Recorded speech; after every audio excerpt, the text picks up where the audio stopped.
Hi, and welcome to Creepy Crime Story, where the darkest truths aren't imagined, they're real. Friday, April 13th, 2012. Fallbrook, San Diego County, California. 22-year-old Brittany Dawn Kilgore, recently separated from her Marine husband, stepped out of her apartment just after 6 in the evening. She told a friend she had been invited on a dinner cruise in San Diego. Within minutes of leaving, a single text message came through from her phone. Help. No explanation, no follow-up. And every attempt to reach her afterward failed. Friends quickly reacted. Calls went unanswered. Texts bounced back into silence. One friend drove straight to her apartment. Deputies were notified that same evening and a missing person case was logged. Officers noted Brittany's apartment door and windows were intact, no forced entry. That detail mattered. Brittany had walked out on her own, but within minutes, something went wrong. Search efforts began where she was supposed to be headed. Harbor police and deputies checked San Diego's cruise docks, parking lots, and surveillance feeds. Nothing. No manifest, no boarding ticket, no camera image placed Brittany anywhere near a dinner cruise on April 13th. That negative evidence narrowed the picture. She had planned to go, but she never arrived. Over the next 24 hours, investigators widened the search. Patrols moved down Highway 76 toward Interstate 5 and into downtown San Diego's Gaslamp Quarter, a place dense with nightlife and cameras. Trolley platforms, garages, and hotel entrances were checked. Late that weekend, Brittany's phone turned up in the Gaslamp, a location far from Fallbrook and outside any ordinary path she might have taken. Detectives considered it a staged dump, intended to pull attention toward the city and away from where the crime had actually happened. By then, the case no longer resembled a voluntary disappearance. The timeline told a harder truth. A woman leaves her apartment voluntarily, sends an urgent help within minutes, never shows at her planned destination, and her phone is later found discarded downtown. For investigators, the logical next step was to treat the matter as a homicide investigation. On Tuesday, April 17th, searchers following directions from a lead outside San Diego County located human remains near Warren Road and Burrell Road, close to Lake Skinner in Riverside County. At that moment, Brittany's status shifted from missing to confirmed deceased. The case formally became a homicide. For viewers, the sequence is clear. Voluntary departure, urgent distress signal, no arrival at destination, a phone deliberately placed to mislead, and finally recovery of a body in a rural area miles from the supposed cruise. This isn't speculation. These are hard entries in the investigative record. The next stage would take Brittany's remains into the custody of the San Diego County Medical Examiner, where the body itself became the primary scene and the cause of death would move from preliminary assumption to confirmed forensic finding. When Brittany Kilgore's remains were located near Lake Skinner on April 17, 2012, the recovery marked only the beginning of another layer of investigation. From that point forward, the focus shifted from search and rescue to preservation and documentation. The chain of custody started immediately at the scene. Deputies recorded the exact time of confirmation, logged the coordinates, and secured the perimeter to ensure no secondary contamination. Detectives noted soil impressions, vegetation disturbance, and clothing placement before the remains were transferred.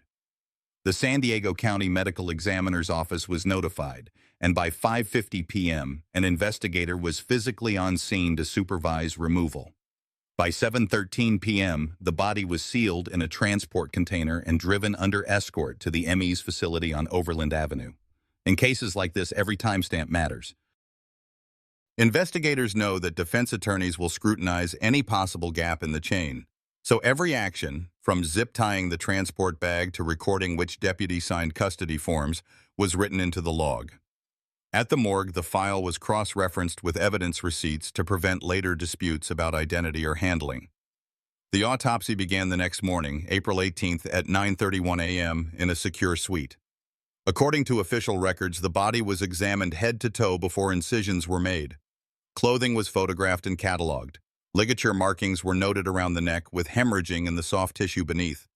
Internally, pathologists found a fractured cricoid cartilage, a clear sign of strangulation. These findings moved from preliminary observations into confirmed cause of death, ligature strangulation. This conclusion wasn't based on opinion. It came from measurable tissue damage, internal bleeding, and bone injury consistent with pressure applied around the airway. Additional details supported the homicide determination. There were incised wounds on both wrists, sharp force marks on the knee joint that investigators later classified as post-mortem attempts at dismemberment, and linear patterned abrasions consistent with contact from an electrical device. These details were clinically documented, not speculated. Toxicology screens returned negative for common intoxicants, ruling out self-inflicted harm or drug incapacitation as explanations for Brittany's death. The ME's office also confirmed identity through dental comparisons and corroborated with personal identifiers supplied by investigators. This step may sound procedural, but it is critical in court. No jury accepts circumstantial claims about identity. The confirmation made it possible to officially list Brittany as the victim in the homicide case file, and it gave law enforcement authority to classify the investigation as murder. From a procedural standpoint, the autopsy bridged search operations with prosecutable evidence. The physical findings aligned with what investigators already suspected from the abrupt help text and the misleading phone dump. The medical evidence showed Brittany was restrained and killed through controlled force, not random violence. In other words, her death matched an intentional act, not opportunistic assault. That distinction was essential when later establishing premeditation. For the public, autopsy details are often the most unsettling. For investigators, they are the clearest guideposts. Strangulation requires proximity, pressure, and time. The pathology confirmed sustained force applied deliberately. That knowledge also shaped how detectives approached interviews. They weren't looking for an unknown assailant in a parking lot. They were narrowing their focus toward individuals with opportunity, control, and time to execute such a crime. This forensic clarity also served another function. It gave Brittany's friends and family answers. For days, they had only a missing person report and unanswered calls. Now, cause and manner of death were firmly established. While it could not erase their loss, it ensured the case would not be dismissed as unresolved or ambiguous. When the report was completed, detectives aligned the findings with the growing body of digital and testimonial evidence. The ligature injuries tied to potential restraints, the patterned abrasions pointed toward specific tools, and the absence of intoxicants closed off alternative theories. Every element would later reappear in court, cross-checked against seized items and statements. As grim as this stage of the investigation is, it carries weight. Without clear forensic cause, prosecutors face uphill battles convincing juries of intent and culpability. With the ME's findings, the San Diego District Attorney's Office had a solid cornerstone. Brittany Kilgore was murdered, and the evidence could prove it beyond reasonable doubt. In small communities like Fallbrook, murders don't just create headlines. They erode the sense of security residents count on. Cases like this remind us why procedural rigor matters. Every timestamp, every photograph, every chain of custody signature keeps the story coherent and the justice process intact. By the time Brittany Dawn Kilgore's autopsy confirmed ligature strangulation, investigators were already turning keys and taking photographs at the places tied to her last known movements. The priority was simple and narrow: document entry points, seize trace, and lock time against video and device logs. This phase isn't dramatic on television, but it's where homicides are built. Detectives started where she lived. The apartment door frame, latch plate, and window locks were photographed and swabbed. Tool mark casts came back clean. No gouges, no pry signatures, no splintering. Carpets around the threshold were taped for trace. Nothing suggested a struggle there. That aligned with what we already know. Brittany left on her own, made contact within minutes, and never reached the supposed destination. From a case-building standpoint, the apartment scene closed a door rather than opened one. No forced entry, no visible violence, and no evidence of staging inside her home. Attention moved to a Fallbrook residence associated with her last social contact and to an affiliated vehicle. The driveway was mapped with a total station, then photographed in grids. Inside the garage, a controlled lighting environment, technicians processed plastic sheeting and packaging material. A faint reddish transfer fluoresced under alternate light. Presumptive tests indicated blood. Later, serology would report the profile as consistent with Brittany's, and the lab would confirm that through DNA comparison. At this moment in the timeline, it was logged as a working hit and packaged for the property room. In the vehicle, a handheld electrical device, commonly sold as a stun baton, was recovered from a side compartment. Contact points were swabbed separately from the handle. The surface carried a mixture. One profile matched the victim. The handle showed touch DNA from more than one person, which was expected in a shared environment. A single item rarely proves a homicide. The value comes when items agree with one another and with pathology. The baton's existence and the patterned abrasions noted during autopsy formed that agreement. Traces that don't make headlines still matter. A single dark fiber recovered from tape lifts on the vehicle's rear floor mat was consistent with the weave of duct tape seized at the same location. Soil adhered to a tire tread was bagged for comparison to the recovery site near Lake Skinner. The match would be treated cautiously. Soil science is supporting, not primary, but it tightened the path.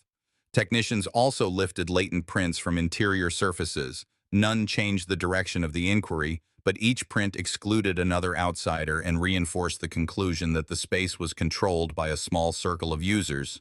Outside, the neighborhood canvas produced what cameras often do: silent clocks. A doorbell unit across the street registered motion at a time window that overlapped with Brittany's departure window. Another camera, farther down the block, captured headlights breaking oddly near the curb line. Neither clip showed a face or a plate, but both gave investigators when, not who. That's sometimes enough. When the when aligns with your pathology window, your transport time, and your digital dark interval, you compress opportunity down to minutes rather than hours. Inside the Fallbrook residence, the search team followed a deliberate map: high traffic surfaces first, then low, then concealed spaces. They photographed restraints and fixtures as they were found and left interpretation for later. Items were measured, bagged, and logged. The report language stayed clinical. Plastic sheeting observed. Bondage-type devices present. Handheld electrical device recovered. That tone is intentional. In court, adjectives can become problems, a point that often gets lost in public discussion. Negative findings are findings. There was no evidence the apartment had been cleaned to hide blood. There was no forced entry. There were no signs of a random intrusion at her home. The trail did not begin with a break-in. It appeared to begin with consent to leave, followed by coercion elsewhere. That distinction would matter when prosecutors later spoke about planning. As the evidence pile grew, detectives crosswalked it against autopsy results. The ligature injuries required restraint. Zip ties and rope ends were inventoried and swabbed. The patterned abrasions required a contact device. The seized baton provided that pathway. Sharp force marks at the knee suggested later handling. A toolkit recovered from the garage, still sealed in retail packaging for some items, worn for others, was documented for future comparison but not overstated. Each item stood alone in the report and only later would be argued as a set. The vehicle's trunk contained faint linear impressions in the carpeting. Photographed with oblique lighting, they suggested pressure lines from wrapped material. No sweeping claims were made in the field notes.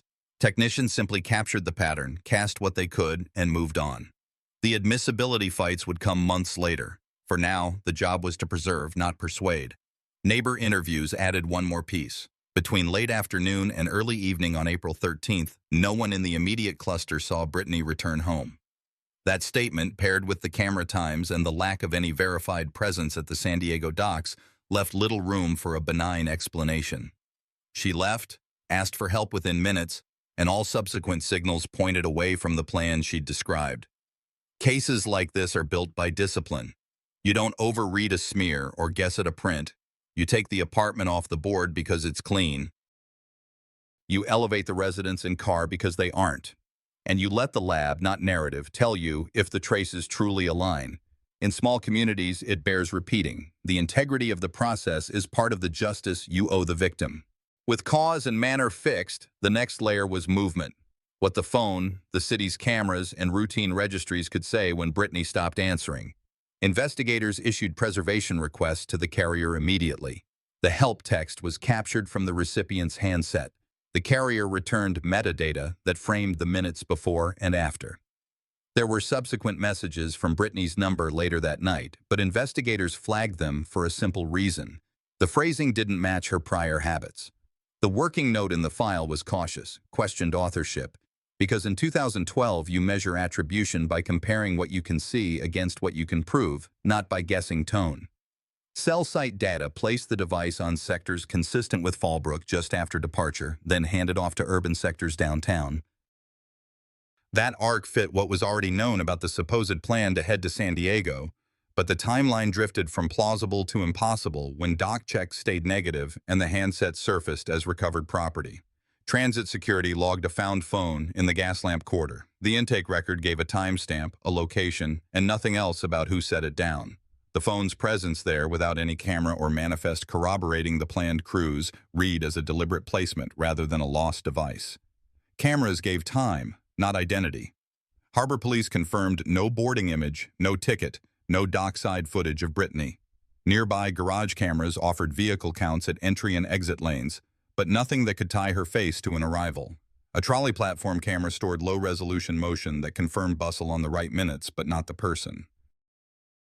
In a city with thousands of lenses, the absence was the point. The declared destination did not present a single frame of the victim.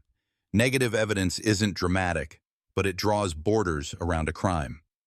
The phone's behavioral record had another gap investigators care about. After the help text, there were no routine calls to family, no transactional checks, no pattern that matched Brittany's normal evening.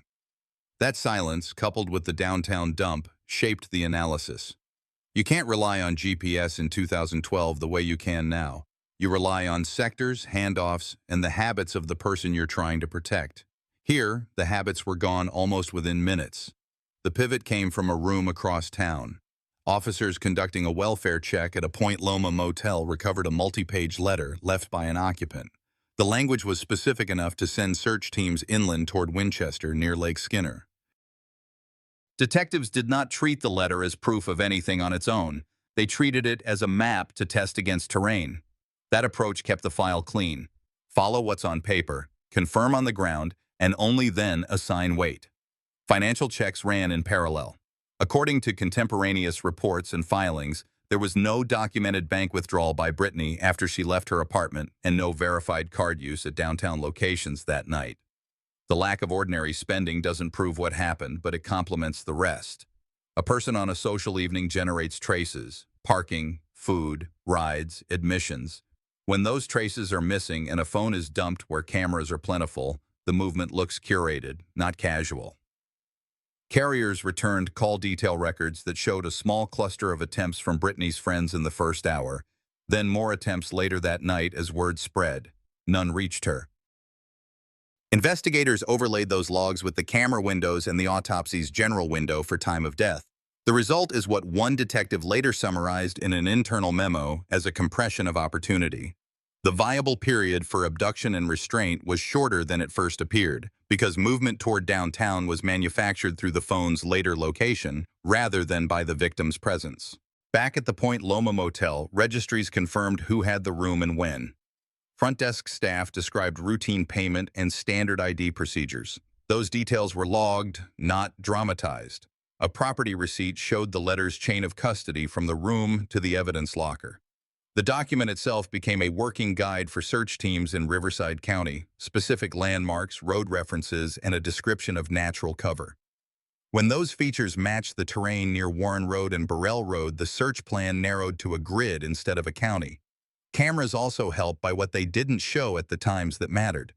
If the handset was handled by someone other than Brittany downtown, that person did not present her to a lens at any dock or ticket window. If a car carried her, it did not leave a clean plate on a system that could be paired to her at a known dock. In an era before omnipresent phone tracking, the combination of a silent personal device, a busy urban backdrop, and a document pointing inland gave investigators a path that simply didn't include the waterfront. There's a line investigators use when the artifacts line up too neatly, the data align too cleanly. Sometimes that's the problem.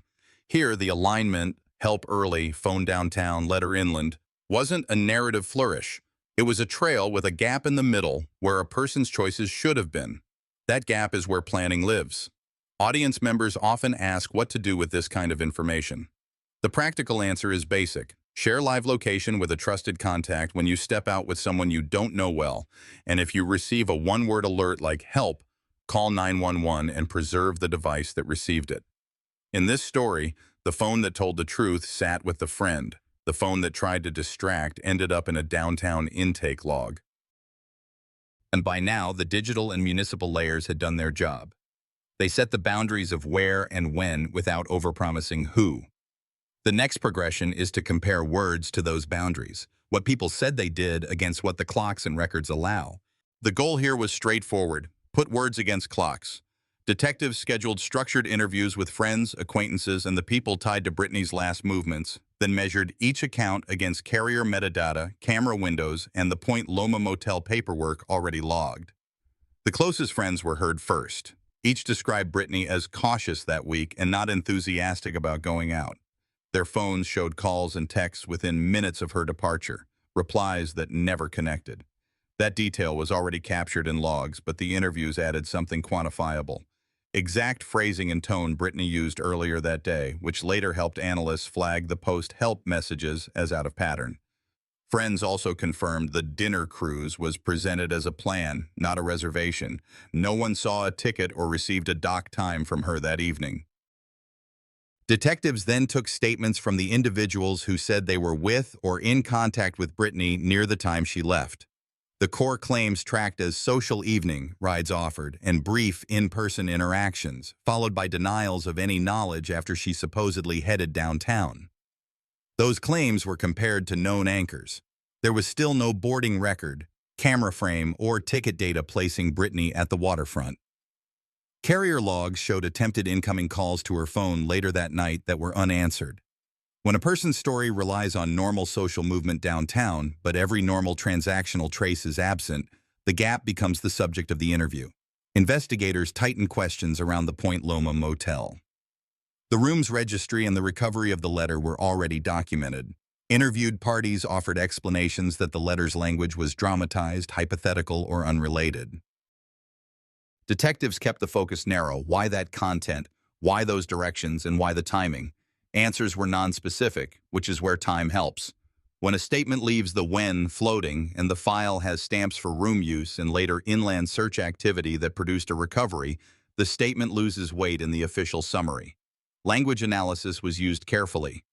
Analysts built a small baseline from Brittany's routine text to friends, punctuation style, abbreviations, response cadence, then compared that to the post-help messages sent from her number. The conclusion stayed conservative. Questioned authorship. That matters because a jury will accept questioned more readily than fake. The goal was to create a reliable lane for the prosecution without overstating science. Interview contradictions were marked as testable, not argumentative. One person placed themselves away from the Fallbrook residence during the late afternoon. A neighbor camera suggested otherwise. Another reference to a quick errand conflicted with a vehicle motion at a time that overlapped with the established window from the autopsy and the phone's later appearance downtown. None of these points alone closes a homicide. Together, they reduce the room where an innocent sequence could exist. Victimology interviews were kept tight and respectful. Detectives documented that Brittany had recently separated from her husband and was making practical plans: housing, transportation, and work. Nothing there pointed to voluntary disappearance or risk-seeking behavior that night. The absence of voluntary flight indicators, no bag packed, no friend warned, no bank withdrawal, reinforced the working theory that the movement downtown was curated by someone other than her. As the interview set grew, detectives wrote short comparison memos. Statement versus record versus artifact. Those memos are the quiet core of many homicide prosecutions. They allow the charging attorney to build counts around falsity, concealment, and planning, anchored by exact minutes, not impressions. In this file, the misalignment between social evening claims and the negative waterfront evidence, the motel letter, and the recovery inland formed a coherent path to premeditation. There is a human piece here worth stating plainly. Families of victims listen for compassion, but they need competence. Interviews done well serve both. Every time an investigator corrects a timeline without accusation, just puts a timestamp on the table and asks if the witness wants to revisit an answer, it protects the integrity of the process and the dignity of the person who was harmed. That's how communities hold together after a crime like this. With interviews transcribed, contradictions flagged, and authorship questions stabilized, the file was ready for the next step: mapping procurement and planning, what was bought, when it was acquired, and how those items align with the injuries confirmed at autopsy. With interviews transcribed, investigators turn to what people buy, when they buy it, and how those items map onto confirmed injuries. The assignment was narrow: Locate receipts, packaging, and surveillance that show acquisition of restraints, sheeting, and electrical devices in the days leading up to April 13, 2012, and match those purchases to what crime scene technicians seized. Property room logs already listed a handheld stun baton, coils of rope and zip ties, rolls of plastic sheeting, and a mixed toolkit from a Fallbrook residence and an affiliated vehicle. Analysts pulled bank and retail records under warrant. According to police reports and contemporaneous media, store receipts and order confirmations clustered around early April, with timestamps that bracketed Britney's disappearance. Some packaging remained in near-new condition. Lot numbers and barcodes gave investigators a way to match a retail source to an evidence tag. Where a camera covered a checkout lane, stills showed buyers with items consistent with the seized materials. Those images were not dramatic, but they were dated, and in court, dates carry more weight than adjectives. The autopsy had already established ligature strangulation with internal soft tissue hemorrhage and a fractured cricoid cartilage, plus post-mortem sharp force marks at the knee and patterned abrasions consistent with contact from an electrical device. Planning evidence only mattered if it met those facts. In the file, the stun baton's contact points carried Britney's DNA, confirmed in lab reports admitted at trial. The restraints and sheeting, documented in the garage and vehicle, were stained with blood identified as hers, confirmed. Where receipts showed recent purchases of those same categories of items, prosecutors could argue intent and preparation rather than opportunistic violence. Detectives also reviewed communications that referenced house rules, scenario drafts, and planned play. The language itself wasn't charged, it was context. The probative value came from timing. Messages and notes appeared close to the departure evening, with phrasing that outlined control, transport, and aftercare. In the charging memos, those writings were marked as working indicators of premeditation, later admitted in limited form to show motive and plan, not to smear lifestyle. The distinction mattered. Jurors heard only what the court allowed. Financial analysis added small but cumulative bricks. There was no documented use of Britney's accounts after she left. Conversely, there were purchases and fuel transactions linked to persons of interest that aligned with travel windows between Fallbrook, San Diego, and the Winchester area near Lake Skinner. When investigators compared fuel volumes to odometer readings and known routes, the numbers were plausible for a round trip through those points. No single receipt proves a homicide. A sequence of them tied to seized items and medical findings can establish preparation and opportunity within a tight clock. Prosecutors prefer artifacts that make sense together without embellishment. Here, receipts, packaging, and surveillance stills formed a chain that connected a planned evening to tools that explain how a restrained, controlled killing could occur away from witnesses. The phone's later downtown appearance suggested misdirection. Procurement evidence suggested forethought. Together, they left little room for a spontaneous encounter. A word on fairness. Planning evidence can be misused when investigators chase narrative. That did not happen here. Reports distinguished clearly between what was preliminary, what was working, and what became confirmed. Where a receipt lacked a matching item in evidence, it was noted and not argued. Where a store camera showed a buyer but the frame could not resolve a face, the image was used to prove the purchase time, not identity.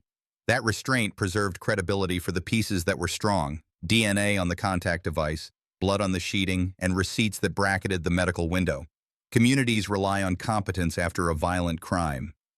Planning evidence speaks to community safety because it shows whether what happened was preventable had someone intervened earlier. If a viewer takes anything practical from this, it's that paper trails matter. Businesses should retain video with time sync integrity, and customers should know those systems protect victims long after a checkout light goes dark. With tools and timing aligned to the pathology and travel windows, the file was ready to move from reconstruction to accusation, the stage where roles are formalized, counts are drafted, and agencies coordinate to bring the case into one room. With tools and timing aligned to pathology, the next move was to convert evidence into a charging package a judge would sign and a jury could follow. Detectives drafted a probable cause statement that stacked the minutes and miles in order. It began with Britney Dawn Kilgore leaving her Fallbrook apartment, the distressed help within minutes, the downtown phone recovery without any dock footage, and the Point Loma motel letter that redirected search teams inland. It then linked physical items, plastic sheeting carrying her DNA, a stun baton with her DNA on its contact points, restraints, and transport-ready materials, to the autopsy's confirmed ligature strangulation and patterned electrical contact abrasions. According to police reports and contemporaneous media, the theory was straightforward: premeditated abduction, restraint, and killing carried out away from witnesses, with a phone dump to disguise movement. The motive language was kept narrow. The file emphasized planning and control rather than lifestyle. On that foundation, prosecutors noticed first-degree murder with special circumstance allegations tied to kidnapping and torture, along with conspiracy counts built on coordinated acquisition and use of restraints and transport materials. Each count cited specific artifacts, receipts bookending the week before April 13th, packaging recovered at the Fallbrook residence, and lab confirmations that moved key items from working to confirmed. Where wording risked prejudice, the draft cited dates, not adjectives. That discipline anticipated later admissibility fights. Interagency coordination expanded as the charging clock advanced. The San Diego County Sheriff's Homicide Unit led, with Riverside County Sheriff's investigators assisting on the recovery site search and evidence transport. San Diego Harbor Police certified the negative dock checks. San Diego Police coordinated gas lamp CCTV pulls and property intake, and NCIS provided liaison support given a Marine Service member's involvement, confirming duty status and availability for custodial interviews. Each handoff generated its own chain of custody line so the district attorney's office could show continuity from field to courtroom without gaps a defense could exploit. Warrants followed the evidence, not the other way around. Judges authorized searches of a specified Fallbrook residence, an affiliated vehicle, a Point Loma motel room, and associated digital accounts. Returns documented what was seized, by whom, and at what time. When agents re-entered to collect additional comparison samples, soil, fibers, and supplemental DNA swabs, the warrant minutes reflected the limited scope and the rationale: to answer specific lab questions, not to go fishing. That level of restraint proved useful later when the defense challenged breadth. The record showed a tight loop between lab requests and new seizures. Charging meetings between detectives and prosecutors focused on sequencing. The most persuasive order placed the when first, timeline and negative dock evidence, the how second, autopsy and physical items, and the who last, statements and authorship questions, so the jury would reach role assignment only after accepting the fixed clocks and injuries. According to court filings, the state also prepared to rebut an anticipated claim from one defendant that a lone actor bore responsibility. The response plan relied on procurement overlap, shared spaces of control, and the motel letter's timing, multiple decisions across locations that could not be credibly pinned on a single person acting alone. Custody status and risk were assessed in parallel. With homicide charges noticed, prosecutors flagged flight risk, potential witness intimidation, and the gravity of the crime as grounds to oppose release. Bail arguments would be fully addressed at motions, but the early posture treated detention as necessary to protect the integrity of the proceedings and the public. A word on fairness. Interagency files can blur when many hands touch them. Here, the agencies kept their lanes clear. Riverside documented terrain and transport. Harbor Police documented the absence of a waterfront trail. San Diego PD documented urban recovery and camera pulls. NCIS confirmed military status and facilitated interview availability. The Sheriff's Homicide Unit synthesized, and the district attorney charged. The clarity preserved credibility. When a jury later hears, "we don't know," it should hear it because something doesn't exist, not because it got lost. Once the counts were finalized, arrest paperwork and detainers were lodged so that custody shifts between county jail, hospital evaluations, or federal holds if needed would not open inadvertent release windows. Subpoenas went out for records custodians from carriers, retailers, and camera systems to lock in witness availability and exhibit foundations months before trial. The state also prepared expert notices for pathology, DNA, trace materials, and cell site mapping, each tied to reports already produced in discovery to avoid surprise and to satisfy cross-examination rights. Communities watch this phase closely because it is where accountability becomes public. Families hear charges read in open court and see that the clocks, the traces, and the lab work have been turned into counts that reflect what happened. It does not undo harm, but it signals competence, that institutions can answer violence not with speculation, but with evidence. With roles formalized and warrants executed, the litigation track opened. The next contest would test what the jury may hear, what comes in, what is limited, and what is kept out, before a single witness takes the stand. With indictments secured, the case shifted to pre-trial battles over what evidence would reach the jury. Prosecutors built their core on the autopsy, confirming ligature strangulation, DNA tying Brittany Kilgore to restraints and a stun device, and digital logs documenting her last movements. Defense counsel tried to suppress several pillars: cell site records, surveillance clips, and forensic swabs from seized items. Judges ruled those exhibits reliable, supported by chain of custody and expert authentication, though they restricted inflammatory lifestyle references to keep focus on the crime itself. Suppression motions also targeted a handwritten note found during the search, but the court allowed limited excerpts to demonstrate intent and attempts to mislead investigators. Bail was denied due to the severity of the charges and risk factors. All three defendants remained in custody pending trial. Expert witness lists and subpoenas were locked in, ensuring that forensic analysts, carriers, and medical examiners would testify. By the close of motions, the legal framework was set. Jurors would hear a clean record emphasizing timestamps, DNA profiles, and clinical pathology, not sensational details. The case was ready to move from procedural skirmishes to full trial. As I close this story, I can't help but reflect on how a young life was stolen by manipulation and cruelty, and how justice, though slow, did prevail. Stories like Brittany's remind us that crime doesn't just happen in headlines, it devastates real families and communities. For me, the lesson is clear: never ignore warning signs, and never underestimate the power of speaking up when something feels wrong. What do you think? Could stronger community awareness have made a difference here? I'd love to hear your thoughts in the comments. If this story moved you, let me know where you're watching from, and don't forget, subscribe to the channel so you won't miss the next case we cover together.